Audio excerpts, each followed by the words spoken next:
ये वीडियो बिल्कुल भी अक्षत सर को क्रिटिसाइज करने के लिए नहीं बनाया गया है। इनफैक्ट मैं खुद उनका लॉन्ग टर्म से सब्सक्राइबर हूँ और कई सारे फाइनेंशियल कंसेप्ट मैंने उनके वीडियो से सीखे हैं।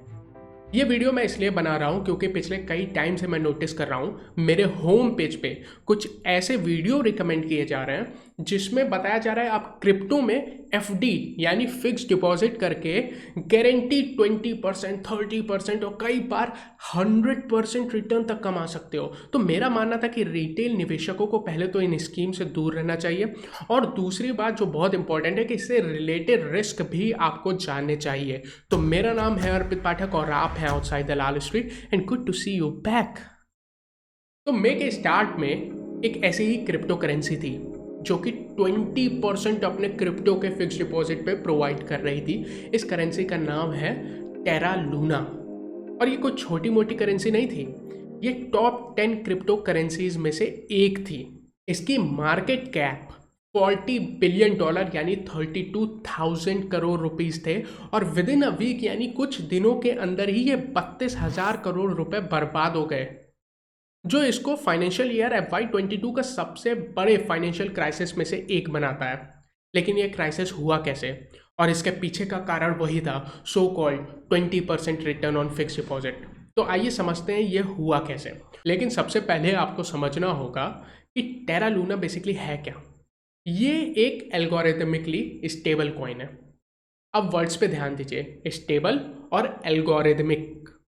स्टेबल क्यों? क्योंकि टेरा की वैल्यू $1 के साथ फिक्स कर दी गई थी। ये फिक्स कैसे किया गया था?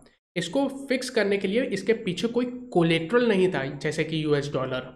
इसमें बेसिकली कंप्यूटर के एल्गोरिदम का यूज़ करके ये फिक्स को मेंटेन किया जाता था, इसलिए इसको एल्गोरिदमिकली स्टेबल कॉइन कहते हैं। अब बेसिकली ये एल्गोरिदम कैसे काम करता है उसको इस वीडियो में समझाऊंगा तो काफ़ी लंबा हो जाएगा। अगर आप कई सारे लोग मुझे कमेंट में कहते हो कि इसके एल्गोरिदम को भी एक्सप्लेन करो तो मैं उससे रिलेटेड एक न्यू वीडियो ज़रूर बनाने में इंटरेस्टेड रहूँगा and I will love to do that, but of course अगर आप कहते हो तो। अब अपने इस न्यू कॉइन को प्रमोट करने के लिए इनके मैनेजमेंट ने यही अपना 20% रिटर्न वाला स्कीम ऑन किया।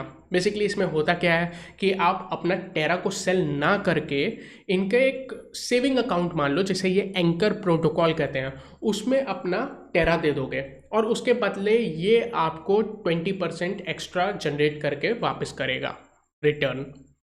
अब एक बहुत बड़ा जेन्युइन सवाल तो ये है कि ये 20% जनरेट करेगा कैसे, क्योंकि अगर आप यूएस में इनफैक्ट अगर बैंक्स के सेविंग अकाउंट के रेट देखोगे तो वो 1% भी नहीं है और यहाँ हम 20% की बात कर रहे हैं। तो ये कैसे होता है, इसको समझने के लिए आपको इनका एंकर प्रोटोकॉल, जिसको आप सिंपली इनका सेविंग अकाउंट समझ लो, उसको समझना ज़रूरी है। आइए उसको एक्सप्लेन करते हैं। अब ये एंकर प्रोटोकॉल बिल्कुल वैसे ही वर्क करता है जैसे आपके बैंक का सेविंग अकाउंट वर्क करता है। इसमें आप अपने टेरा सेल करने की जगह उसको इसके एंकर प्रोटोकॉल में डाल दोगे। और डालोगे क्यों? क्योंकि ये एंकर प्रोटोकॉल आपको प्रॉमिस करता है कि कुछ भी हो जाए ये आपको 20% रिटर्न वापस करेगा। और ये करेगा कैसे? बेसिकली इनका कहना है कि ये फिर टेरा आगे इनके, आप तो लेंडर हो, ये बोरोअर को आगे ये टेरा दे देंगे और उसके बदले बोरोअर इसमें collateral as well as interest provide करेगा। तो इनका कहना है सिंपली कि अगर आपको ये 20% रिटर्न जनरेट करने के लिए बोल रहे हैं तो इनकी जो बोरोइंग से, जो इनके एंकर प्रोटोकॉल से बोरो कर रहे हैं, वो वहाँ से इससे ज़्यादा जनरेट कर रहे हैं।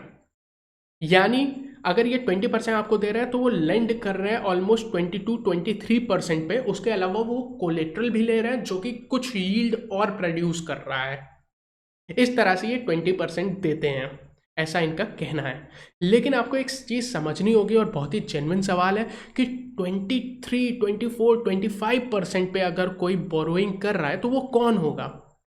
या तो अगर जनरल होता तो वो ऐसा कोई पर्सन होता जिसका क्रेडिट स्कोर बहुत ही ख़राब है, यानी उसके डिफ़ॉल्ट करने की पॉसिबिलिटी ज़्यादा है। लेकिन इसमें बेसिकली जो लोग बोरो करते हैं वो बेसिकली ट्रेडर्स होते हैं। वो वहाँ से बोरो करके उसको फिर से क्रिप्टो के ट्रेडिंग में यूज़ करते हैं। अब आप इन सब में प्रॉब्लम समझ रहे हो, ये सारी चीज़ें डिपेंड करती है क्रिप्टो मार्केट का बुल रन को कंटिन्यू करने में। अगर कभी क्रिप्टो करेंसी में बुल रन ख़त्म होता है या उसमें क्रैश आता है तो ये पूरी प्रोटोकॉल फॉल कर जाएगी। ये बनी है अच्छे समय में काम करने के लिए, बुरे समय में नहीं, और सबका बुरा समय ज़रूर आता है, तो इनका भी आ गया। तो बेसिकली फिर ये प्रोटोकॉल से कई सारे लोग अपनी टेरा जो इस प्रोटोकॉल में डाला था वो विड्रॉ करने लगे। उसकी वजह से ये जो फिक्स किया गया था वो फिक्स ब्रेक हो गया और ये पूरी क्रिप्टो करेंसी यानी $40 बिलियन पूरे बर्बाद हो गए। तो जब भी आप इस टाइप के किसी भी स्कीम में पैसा डालते हो या आप डालना चाहते हो, तो आप जब वीडियो देखोगे या कोई एक्सप्लेनेशन खोजने जाओगे ना, उसमें आपको बताया जाएगा किस तरह से स्टेकिंग करें, इसको स्टेकिंग कहते हैं, किस तरह से स्टेक करें, या वो बताएंगे कि ये किस टाइप से जनरेट कर रहा है। लेकिन एक बार आप अगर deeply financial point of view से सोच के देखो कि ये कैसे प्रोवाइड करेगा, तो आपको कई बार, मैं ऐसा 100% तो नहीं बोलता हूँ कि वो गलत मिलेगा, लेकिन ज़्यादातर बार आपको समझ में आएगा कि ये फाइनेंशियल सेंस नहीं बना रहा है। दूसरी मेरी प्रॉब्लम यह है कि इसको रिटेल निवेशक को आप एफडी कह के बेच रहे हो। मैं खुद फाइनेंशियल फील्ड में वर्क करता हूँ, हम कई बार बोल देते हैं यार बॉन्ड तो एफडी जैसा है, लेकिन सबको पता है कि कोई भी चीज़ एफडी जैसे नहीं है। ना बॉन्ड है ना एसआईपी है, और ये क्रिप्टो में जो आप यील्ड फार्मिंग कर रहे हो जिसको ये कहते हैं, वो तो बिल्कुल भी एफडी जैसा नहीं है। That is nowhere as safe as fix deposit. तो इसको फिक्स डिपॉजिट कह के अगर आप रिटेल इन्वेस्टर, और कई लोग इसको एज अ फिक्स डिपॉजिट मानने लगते हैं, वो बहुत बड़ी प्रॉब्लम है मेरे हिसाब से। ये फिक्स डिपॉजिट कहीं भी नहीं है यार, एफडी तो मत कहो इसको। मतलब मेरा मानना है कि आप मार्केट करिए, दूसरी तरफ से मार्केट करिए, लेकिन रिटेल निवेशक को एफडी कह के मार्केट करने से मुझे थोड़ा सा लगता है कि वो सही नहीं है। बेसिकली मेरा मानना है कि सिंपली मेरा एक बहुत ही सिंपल सा विचार है कि which is not created to be simple is meant to confuse, and in confusion you should never decide to invest. उम्मीद करता हूँ ये वीडियो आपको पसंद आया हो। अगर पसंद आया हो तो वीडियो को लाइक कर दें और चैनल को भी सब्सक्राइब कर दें। I love to see you back and thank you so much for your patience.